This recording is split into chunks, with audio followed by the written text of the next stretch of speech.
कैसे हैं आप लोग? Good morning India. कैसे आप सब ठीक ठाक? बहुत अच्छे होंगे। तो आप लोग बताइए, सब ठीक ठाक चल रहा है? अच्छा, ठीक।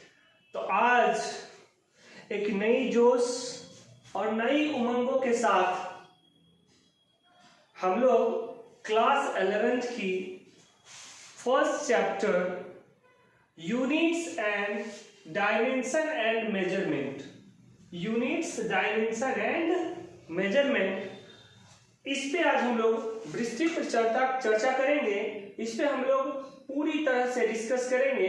किस चैप्टर पे? यूनिट, डायमेंशन एंड मेजरमेंट पे। तो सब कुछ तैयार है? चलो, बहुत अच्छी बात है, सब लोग तैयार हैं, हम भी तैयार हैं। और इसमें हम लोग एक विशेष चर्चा करते हैं यूनिट, डायमेंशन एंड मेजरमेंट पे। तो याद रखना है कि एनर्जी बनाए रखना है। क्लास के एंड तक हम लोग एनर्जी बनाए रखेंगे और जब क्लास एंड होगी तो पूरी तरह से हम लोग यूनिट, डायमेंशन एंड मेजरमेंट का पूरी तरह से हम लोग कॉन्सेप्ट क्लियर रखेंगे। ठीक है, तो चलो सबसे पहले हम स्टार्ट करते हैं। फर्स्ट टर्म्स है unit, dimension and measurement. Clear? तो सर, इस चैप्टर में क्या क्या पढ़ेंगे? पहली बात हम लोग बात करते हैं कि इस चैप्टर में हम लोग क्या क्या डिस्कस करेंगे। तो यूनिट, डायमेंशन एंड मेजरमेंट में सबसे पहले हम लोग इसमें जो पॉइंट डिस्कस करेंगे उसको हम लोग नोट डाउन करते हैं। पहला जो पॉइंट्स होगा वो हमारा होगा यूनिट्स।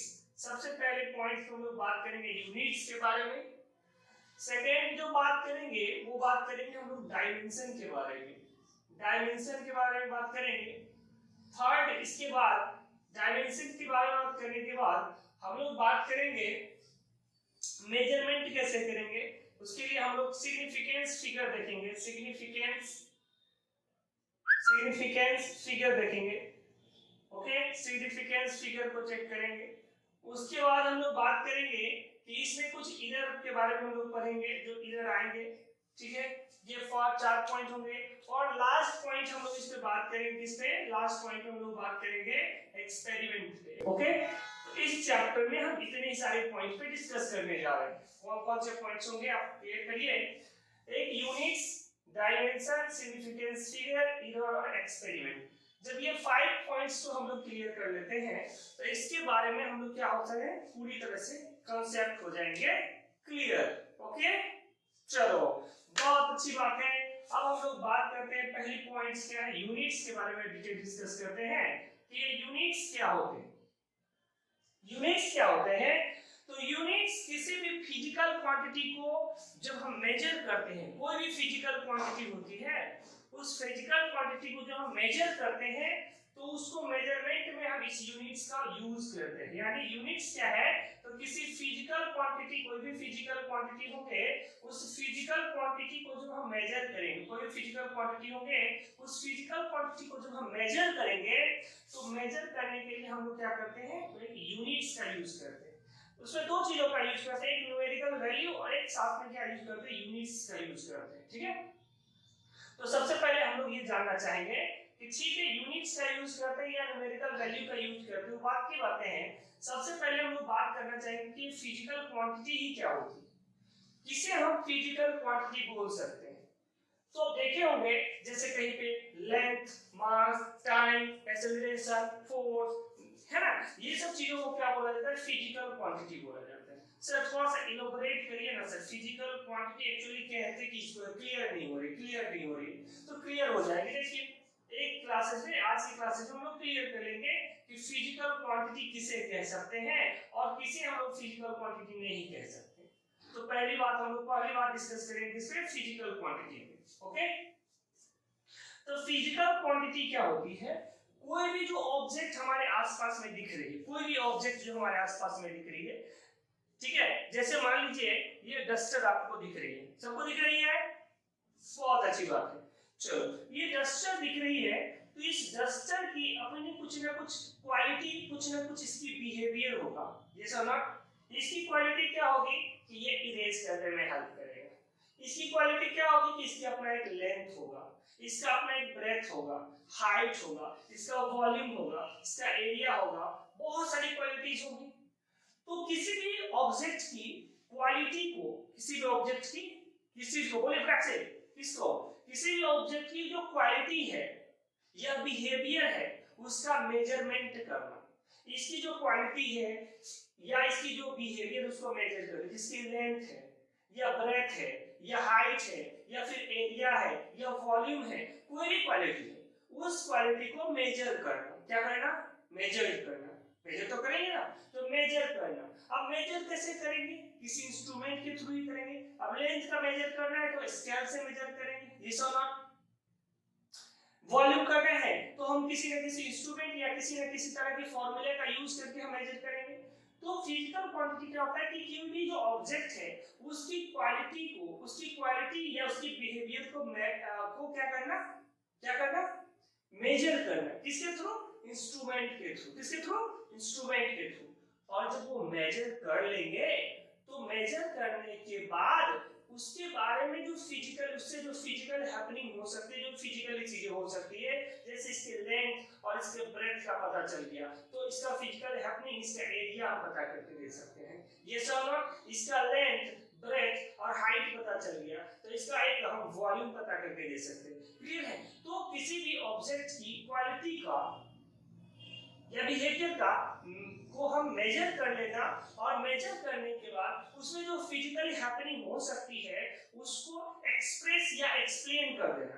एक्सप्रेस कर देना किसका एरिया कितना हुआ, लेंथ l है, b ब्रेथ b है तो एरिया हो गया l into b। Length l है, ब्रेथ b है, हाइट h है, एरिया वॉल्यूम हो गया l into b into h।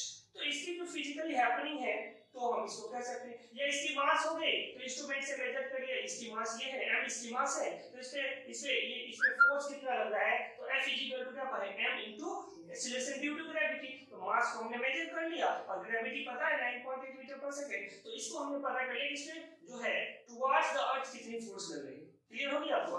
तो कोई भी जो ऑब्जेक्ट होंगे उस ऑब्जेक्ट का जो क्वालिटी है या उसकी जो बिहेवियर है उस बिहेवियर को मेजर कर लेना और मेजर करने के बाद उसमें जो फिजिकली हैपनिंग हो रही है उसको एक्सप्रेस या एक्सप्लेन कर देना। कैसे कर देना? किसी लॉ के आधार पे, किसी रूल्स के आधार पे वैसी क्वांटिटी को फिजिकल क्वांटिटी कह सकते हैं। दैट इज उसको लिखना चाहे तो आप लिख सकते हैं the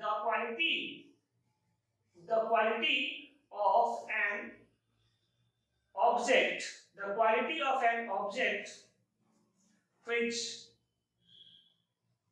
is measured by an instrument, measured by an instrument and express or explain their physical happening by a rules is known as physical quantity, clear हो गई होगी आपकी बातें? और समझिए क्या बोलना चाह रहे हैं। बोले फिजिकल क्वांटिटी क्या, तो किसी भी ऑब्जेक्ट है, उस ऑब्जेक्ट का हमने उस ऑब्जेक्ट की कोई भी क्वालिटी को क्या करते हैं, मेजर करते हैं। क्या करते हैं? मेजर करते हैं। किसके थ्रू? इंस्ट्रूमेंट के थ्रू। किसी इंस्ट्रूमेंट के थ्रू उसकी क्वालिटी है उसको मेजर कर लिए और मेजर करने के बाद उस मेजरमेंट से क्या करेंगे, उस पे जो फिजिकली हैपनिंग हो सकती है उसको हम एक्सप्रेस या एक्सप्लेन कर सकते हैं किसी रूल्स के आधार पे। तो वैसी क्वांटिटी को बोलते हैं क्या, वैसी क्वालिटी को क्या बोलते हैं, फिजिकल क्वांटिटी। क्या बोलते हैं? Physical quantity. अब यहाँ पे दो बातें हैं कि किसी भी ऑब्जेक्ट की क्वालिटी को क्या करना है, मेजर करना है। किसी भी ऑब्जेक्ट की क्वालिटी को क्या करना है, मेजर करना है। अब ऑब्जेक्ट की जो, जैसे मैंने आपको डस्टर के बारे में बताया, तो क्या आपको बताया डस्टर के बारे में, इसकी बहुत सारी क्वालिटी हो सकती है। ये बहुत अच्छा देखने में लग रहा है, इसकी लेंथ l है, इसका ब्रेथ b है, हाइट h है, इसका एरिया l into b है, इसका वॉल्यूम lbh है, ये क्या कह सकते हैं, इसका सरफेस बहुत स्मूथ है, ये बहुत शाइन कर रहा है। बहुत सारी सी क्वालिटी हो सकती है, बोले यार। क्लियर? बहुत सारी क्वालिटी हो सकती है। अब क्या सभी क्वालिटी को हम मेजर कर सकते हैं? एक ऑब्जेक्ट के पास बहुत सारी क्वालिटी होती है, क्या सभी क्वालिटी को मेजर कर सकते हैं? जी नहीं। आप सभी क्वालिटी को मेजर नहीं कर सकते। जैसे मैंने बताया कि ये बहुत सुंदर है, बहुत सुंदर है, इसकी कोई मेजरमेंटल वैल्यू नहीं होती है, कितनी सुंदर है, मेजर सुंदर है, ठीक है, ये क्वालिटी है, लेकिन इसको मेजर नहीं कर सकते। इससे भी बहुत अच्छी सुंदर हो सकती है, ये सब ना बोल सकते हैं क्या, ये बहुत ग्लो कर रही है, बहुत चमक रही है, तो चमकने को हम ग्लो करने को हम क्या कर सकते हैं, मेजर नहीं कर सकते। क्यों? क्योंकि उससे भी ज्यादा ग्लो कर सकता है, उससे कम भी ग्लो कर सकता है, तो वो मेजरमेंट नहीं हो सकता है। दैट मींस फिजिकल क्वांटिटी किसी ऑब्जेक्ट की वैसे क्वालिटी को हम लोग कहते हैं, वैसे क्वालिटी को मेजर करते हैं जिसको हम लोग मेजर कर सकते हैं। क्या कर सकते हैं? मेजर कर सकते हैं। और क्या कर सकते हैं?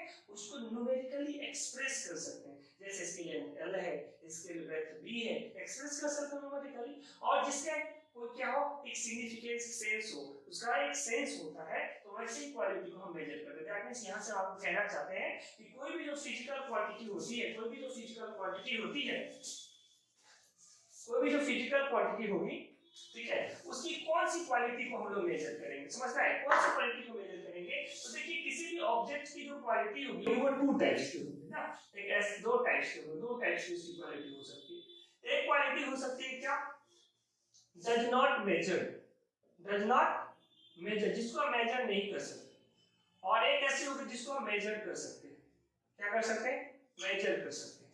जैसे मान लीजिए किसी भी चीज का, कि कोई भी ऑब्जेक्ट है, कोई भी बहुत सारी चीजें हैं, जैसे मान लीजिए कि love, hate, happiness, sadness, happiness, sadness, ego, ठीक है, ऑनेस्टी, चाइल्डहुड, इटीसी, ये सब जो चीजें, ये भी किसी ना किसी ऑब्जेक्ट की, किसी ना किसी चीजों की क्या है, क्वालिटी है, बट इसको हम मेजर नहीं कर सकते। तो जब इसको हम मेजर नहीं कर सकते हैं, तो इसको हम फिजिकल क्वांटिटी के अंतर्गत फिजिकल क्वांटिटी नहीं मानते, ठीक है। वहीं पे किसी चीजों का लेंथ है, किसी का ब्रेथ है, किसी का मास है, किसी का हाइट है, ठीक है, किसी का वॉल्यूम है, तो ये सब चीजें क्या, किसी का एरिया है, ये सब चीजें क्या होती है, मेजर हो जाती है, मेजर हो जाती है। तो ऐसी क्वांटिटी को हम लोग क्या कहेंगे, ऐसी क्वांटिटी को हम लोग फिजिकल क्वांटिटी कहेंगे, फिजिकल क्वांटिटी कहेंगे। दैट मींस आपने अभी देखा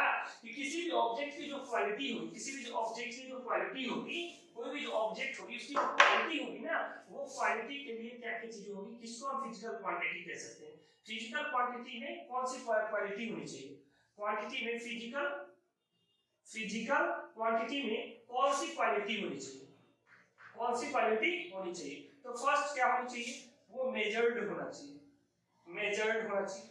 दूसरी बात क्या होना चाहिए, न्यूमेरिकली एक्सप्रेस होना चाहिए, न्यूमेरिकली क्या होना चाहिए, एक्सप्रेस, जिसको न्यूमेरिकली एक्सप्रेस कर सकते हैं वैसी चीज होनी चाहिए। तीसरी बात क्या होनी चाहिए, उसका एक सिग्निफिकेंट सेंस होना चाहिए, सिग्निफिकेंट सेंस होना चाहिए। क्लियर, बहुत अच्छी बात है, तो एक सिग्निफिकेंट सेंस होना चाहिए। तो ऐसी चीजों को हम क्या बोल सकते हैं, फिजिकल क्वांटिटी बोल सकते हैं। क्लियर हो गई बात, क्लियर, सबको क्लियर है, चलो बहुत अच्छी बात। अब देखो कोई भी फिजिकल क्वांटिटी जो होगी, जो फिजिकल क्वांटिटी हम आसपास में देखते हैं, फिजिकल क्वांटिटी, कोई भी फिजिकल जो क्वांटिटी है, ठीक है, उसको हम मेजर क्यों करते हैं, कोई भी क्वालिटी को हम मेजर क्यों करते हैं ना, मेजर क्यों करते हैं, फिजिकल क्वांटिटी को मेजर करने में क्यों हेल्प किया जाता है, या कोई भी क्वालिटी जो होती है, किसी भी ऑब्जेक्ट की जो क्वालिटी होती है, उसको हम मेजर ही क्यों करते हैं, नहीं करेंगे तो क्या होगा।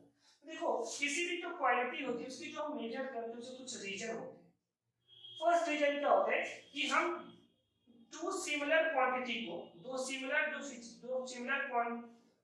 क्वांटिटीज है, उसका हम कंपेयर कर सकते हैं। क्या कर सकते हैं, कंपेयर। दैट मींस अब बोलते हैं कि ये 5 सेंटीमीटर का है, ये 4 सेंटीमीटर का है, लेट मान लीजिए, तो यदि ऐसा बोलते हैं तो जब हम मेजर कर लेते हैं 5 सेंटीमीटर या 4 सेंटीमीटर का है, तो हम इजीली कह सकते हैं कि it is a greater than, या it is a longer than, and it is shorter. Okay, यानी ये बड़ा है, ये छोटा है, ये कब कह सकते हैं, जब चीजों को हम मेजर करेंगे, ठीक है, मेजर करेंगे। और मेजर करने से क्या होता है, मेजर करने से क्या होता है कि वी टू प्रूव, हम क्या करते हैं, टू प्रूव लॉज और इक्वेशन, कोई भी लॉ और कोई भी जो इक्वेशन है उसको हम कब प्रूव कर सकते हैं, जब हम किसी चीज को मेजर करेंगे। तो ही हम उसको प्रूव कर सकते हैं। इसीलिए किसी भी फिजिकल क्वांटिटी या कोई भी जो ऑब्जेक्ट होते हैं उसकी क्वालिटी को मेजर करने की आवश्यकता होती है। क्लियर हो गई बात? चलो बहुत अच्छी बात है। अब हम लोग बात करते हैं कि ये फिजिकल क्वांटिटी कितने टाइप्स के हो सकते हैं, क्योंकि जब हम चीजों को मेजर करेंगे तो कितने टाइप के हो सकते हैं। तो ये फिजिकल क्वांटिटी जो होते हैं, फिजिकल क्वांटिटी जो होते हैं जो होते हैं वो 2 टाइप्स के। कितने टाइप्स होते हैं बच्चे? बोलो कितने टाइप के? 2 टाइप के। कितने टाइप के? 2 टाइप के। एक होते हैं regional physical quantity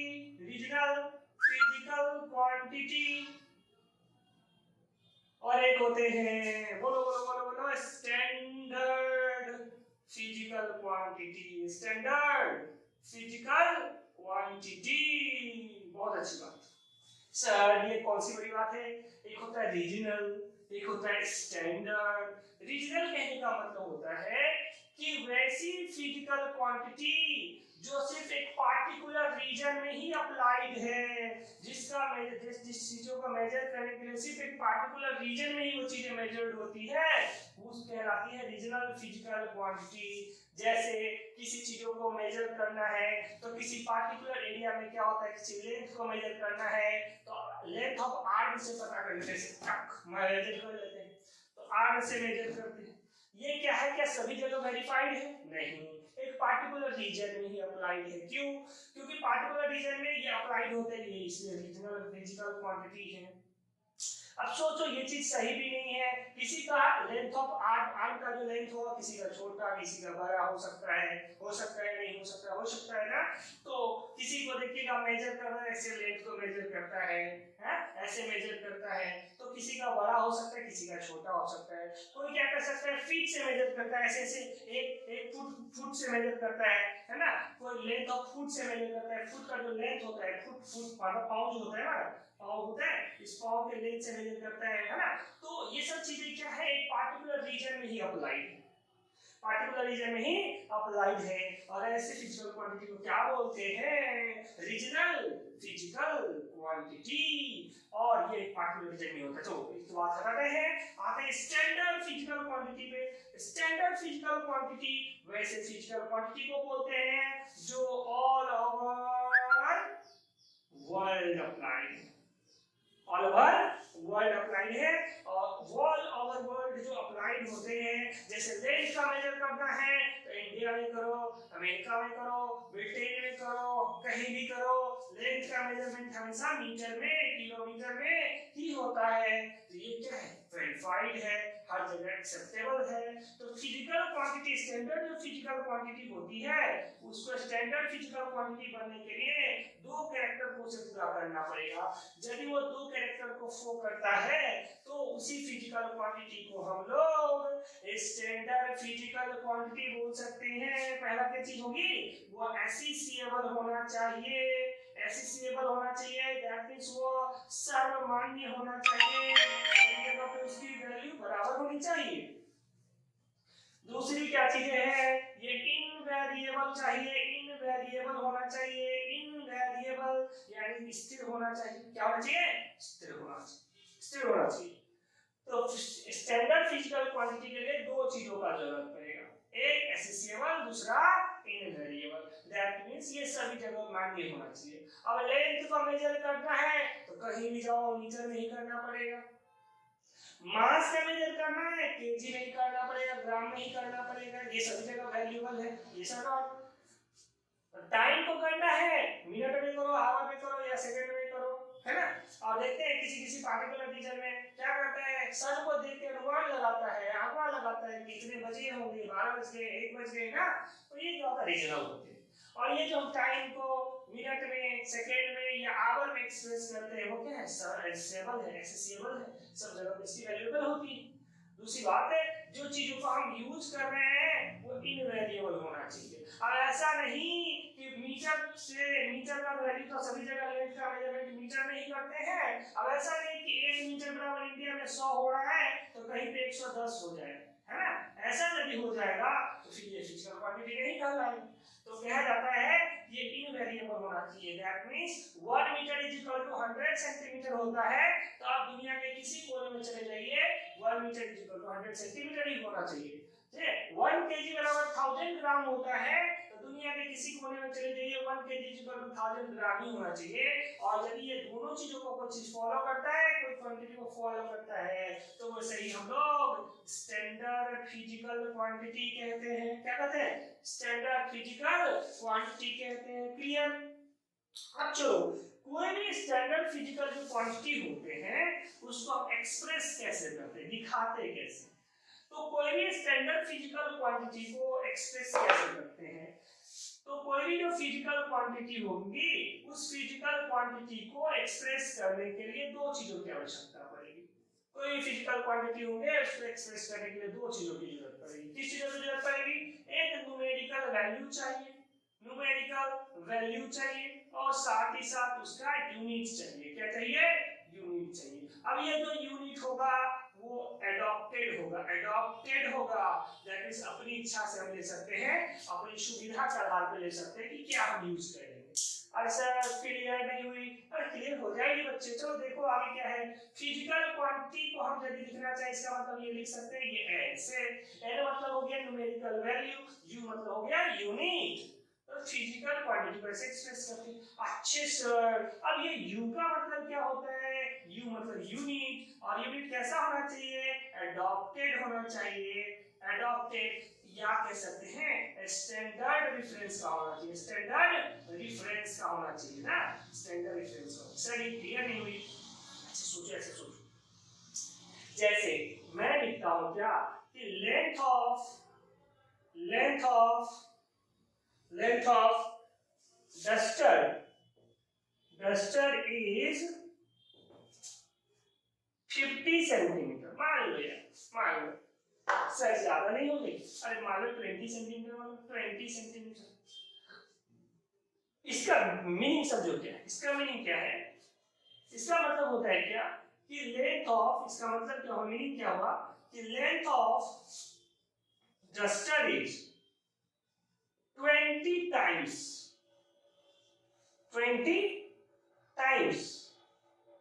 20 times a standard reference of length। क्या सर स्टैंडर्ड? अब देखो, हमने देखा कि ये डस्टर का लेंथ छोटा है। अब इसके लेंथ को यदि हम किलोमीटर में मेजर करेंगे तो अच्छा नहीं बनेगा। यदि इसको मेजर करेंगे मीटर में तो भी अच्छा नहीं बनेगा। तो सोचे इसके लिए क्या यूज करें?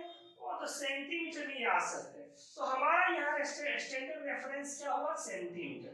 यही मैं आपको बोलना चाह रहा था कि ऑब्जेक्ट को जो हम देखते हैं कि कैसा लेंथ है या कैसी उसकी चीजें हम लोग इसका साथ यूज कर सकते हैं, उसी के आधार पर हम उसका यूनिट लगाएंगे। ठीक है, तो ये जो चीजें होती है वो एडॉप्टेड होती है, स्टैंडर्ड रेफरेंस का होता है। स्टैंडर्ड रेफरेंस का मतलब क्या होता है? स्टैंडर्ड रेफरेंस का मतलब होता है कि वो इजीली एक्सेप्टेबल होना चाहिए, इजीली एक्सेप्टेबल होना चाहिए, आसानी से एक्सेप्ट जिसको हम कर ले। अब मान लो कि मैं बोलता कि भाई इसकी जो लेंथ है वो 0.2 मीटर, 0.2 मीटर। अब देखो 0.2 मीटर मतलब क्या हो गया? 0.2 into 100 करो, सेंटीमीटर में आएगा। यहाँ से बोलो देखो ये कितनी 20 सेंटीमीटर ही हो। तो यही बात हम बोल रहे थे कि इसकी लेंथ 20 सेंटीमीटर, बट इसी को यदि हम लिख देते हैं कि इसकी लेंथ 0.2 मीटर है, तो ये एक कह सकते हैं कि ये जो है पूरी तरह से हमको डिस्क्राइब नहीं कर रहा है, पूरी तरह से नॉलेज नहीं दे पा रहा है, और इसीलिए यहाँ पे ये एक्सेप्टेबल नहीं हो सकता है। ठीक है, वैल्यू दोनों का सेम है, लेकिन हमको एक ब्रॉड आइडिया नहीं दे पा रहा है। इसीलिए यहाँ पे हम लिखते हैं क्या? दो चीजों का यूज करते हैं। एक तो हम यूज करते हैं न्यूमेरिकल वैल्यू का, और दूसरा यूज करते हैं किसका? स्टैंडर्ड रेफरेंस का। क्लियर होगी? मान लो कहीं पे लिखते हैं कि मास ऑफ किसी बॉडी का मास है 5 kg। इसका क्या मतलब? इसका मतलब हुआ कि mass of body is 5 times standard reference of mass. Standard reference of mass. Mass का जो स्टैंडर्ड रेफरेंस है उसका कितना टाइम्स है? 5 टाइम्स। इसमें उसकी मास कितनी है? 5 kg। अब इसका मतलब हुआ कि ये ऑब्जेक्ट जो होगा वो छोटा होगा। अब मान लेते हैं मास ऑफ ऐसे मतलब mass is equal to 5 ton. अब देखो टन बोलने का मतलब तो बहुत बड़ा ऑब्जेक्ट होगा, तो इसके लिए हम लोग टन यूज किए। क्या यूज किए? टन। तो लिख सकते हैं mass of object, mass of object is 5 times standard reference of time, standard reference of mass, standard reference of मास। अब देखो यहाँ पे मास के लिए स्टैंडर्ड रेफरेंस क्या होगा? टन, क्योंकि इसका मतलब हुआ कि ऑब्जेक्ट बहुत बड़ा होगा। तो यहाँ स्टैंडर्ड रेफरेंस ऑफ मास हमने क्या किया? टन में यूज किया। यहाँ पे स्टैंडर्ड रेफरेंस ऑफ मास हमने क्या यूज किया? केजी यूज किया। या स्टैंडर्ड रेफरेंस ऑफ लेंथ क्या यूज किया? सेंटीमीटर यूज किया। तो वो हम लोग कह सकते हैं। दैट मींस यहाँ से यदि हम लिखना चाहे तो लिख सकते हैं कि फिजिकल क्वांटिटी जो होते हैं वो न्यूमेरिकल वैल्यू और यूनिट के प्रोडक्ट में होते हैं ना, दोनों चीजों के कॉम्बिनेशन से बनते हैं। क्लियर हो गई बात? चलो बहुत अच्छी बात है। अब थोड़ी सी और बात करते हैं कि किसी भी जो फिजिकल क्वांटिटी होते हैं, कोई भी जो फिजिकल क्वांटिटी होते हैं, उसके यूनिट को हम चेंज कर सकते हैं। नहीं कर सकते, चेंज कर सकते, यूनिट चेंज होते हैं। मीटर है तो सेंटीमीटर, सेंटीमीटर डेसीमीटर, केजी में है तो ग्राम में, यूनिट चेंज होती है। अब यूनिट यदि चेंज होगा, जैसे मान लो ये 5 केजी का ऑब्जेक्ट, दैट मींस इसका न्यूमेरिकल वैल्यू कितना है? n = 5 और यूनिट यहाँ पे क्या है? केजी का। अब ये 5 केजी को हमने चेंज किया ग्राम में, तो ये 5 × 1000 ग्राम, 5 × 1000 ग्राम। तो यहाँ पे न्यूमेरिकल वैल्यू कितने हो गए? 5 और यूनिट क्या हो गई यहाँ पे? ग्राम। तो कोई भी जो ऑब्जेक्ट होगी, कोई भी जो ऑब्जेक्ट उसकी फिजिकल जो क्वांटिटी होगी उसको हम उसके यूनिट को चेंज कर सकते हैं, उसके यूनिट को चेंज कर सकते हैं। बट याद रखिएगा जब उसके यूनिट को आप चेंज करिएगा, जब यूनिट को चेंज करिएगा, यूनिट को चेंज करिएगा तो उसका न्यूमेरिकल वैल्यू भी बदल सकता है। कभी नहीं बदलेगा, यहाँ नहीं बदला, कोई बात नहीं। कभी कभी इसका न्यूमेरिकल वैल्यू बदल सकता है और इसका यूनिट भी बदल जाएगा, बट जो ऑब्जेक्ट होंगे उसकी क्वालिटी तो सेम रहेगी, इक्वालिटी भी बदल जाएगी। यदि ये 5 केजी का ऑब्जेक्ट है, यदि ये 5 केजी का ऑब्जेक्ट है, तो इसको यदि आप बड़े यूनिट में करें या छोटे यूनिट में करें, इसकी क्वालिटी तो सेम ही रहेगी। दैट मींस ये कहना चाहता हूं कि यदि n1 u1 ये है और यदि इसको मान लीजिए ये n2 u2 है, तो भाई n1 u1 में रहे या n2 u2 में रहे, ये ऑलवेज क्वांटिटी में सेम ही रहेंगे। तो जब यहां से आप करना चाहें तो आप यहां से लिख सकते हैं n1/n2 = u2/u1। तो जिससे यहां से आपको एक चीज क्लियर दिखेगी क्या कि देखो n1 का रेसिप्रोकल u1 है और n2 का रेसिप्रोकल क्या है? u2 है। यहां पे यानी कह सकते हैं कि n जो होता है, न्यूमेरिकल वैल्यू जो होता है, वो यूनिट के क्या होता है? इनवर्सली प्रोपोर्शनल होता है। दैट मींस क्या? यदि यूनिट बढ़ेंगे, यूनिट बड़ा यूनिट हम यूज करेंगे तो न्यूमेरिकल वैल्यू छोटा होगा। जैसे देखो यहाँ पे यूनिट हमने केजी यूज करा तो न्यूमेरिकल वैल्यू 5 ही है, ये सब। और यहाँ पे न्यूमेरिकल वैल्यू कितना है? 5000 है, सॉरी 5000 है। देखो यहाँ पे न्यूमेरिकल वैल्यू यूनिट हमने केजी यूज करा तो न्यूमेरिकल वैल्यू 5 आया। क्लियर? अब देखो यहाँ पे देखो न्यूमेरिकल वैल्यू हमने क्या यूज करा? न्यूमेरिकल वैल्यू हमने यूनिट यूज करा। यदि यूनिट यहाँ छोटा होगा तो न्यूमेरिकल वैल्यू बड़ा होगा, तो हमने यहाँ यूनिट यूज करा ग्राम। क्या यूज करा? ग्राम। तो देखिए तो इसका न्यूमेरिकल वैल्यू कितना? 5000। दैट मींस कहना चाहता हूं कि n जो होता है वो यूनिट का इनवर्सली प्रोपोर्शनल होता है। यदि यूनिट बढ़ेंगे, यूनिट बड़ा यूनिट यूज करेंगे, न्यूमेरिकल वैल्यू छोटा होगा। यदि यूनिट छोटा होगा तो न्यूमेरिकल वैल्यू बड़ा होगा। क्लियर? तो चलो आज की क्लास में इतनी है और इससे डिटेल डिस्कस हम लोग नेक्स्ट क्लास में करेंगे, टाइप्स ऑफ फिजिकल क्वांटिटी। चलो धन्यवाद टू ऑल ऑफ यू।